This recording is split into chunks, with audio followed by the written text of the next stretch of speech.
Color is a sensation, and it made me wonder whether the outcome of the sensation is different depending on the people and situations. Let's take my t-shirt for instance. Need not be green. It is the particular wavelength that is reflected from this that our eyes perceive to be green.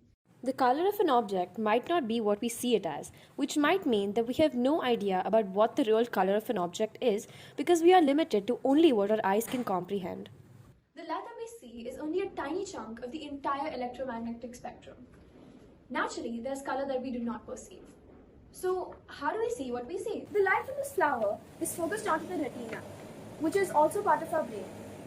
The cells inside the retina, like the photoreceptors, ganglion, and bipolar neurons, combine to provide data about the seen image.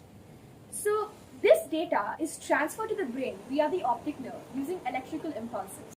Basically, what we see is a mixture of data from different cells.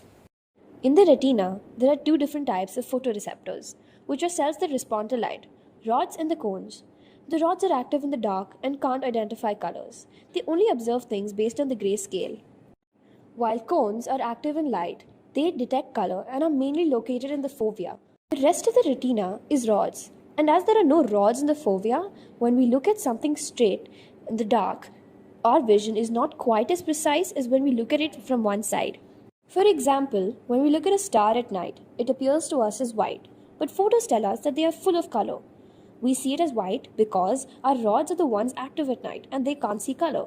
So illumination plays an important role in recognizing colors. Almost all the theories of color vision acknowledge that there are three pigments in the cones of the eye. The spectral absorption of these three pigments fundamentally produces the color sense. Human vision is based on three primary colors, therefore it's trichromatic. These primary colors can be subjective to an individual. Like you can choose three colors, but the range of colors offered with red, blue and yellow is the largest. There are three kinds of cones.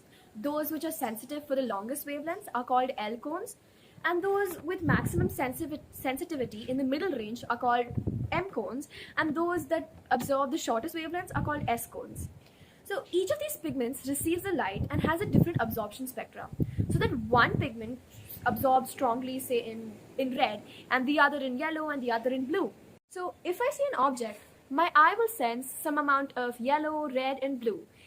And these three pieces of information are maneuvered into the brain to decide what color it is.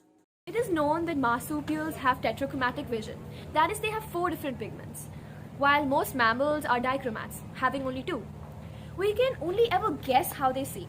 The eye will make corrections for peculiarities according to how familiar or how accustomed your eye is to the context. Now, we can appreciate color with a whole new perspective.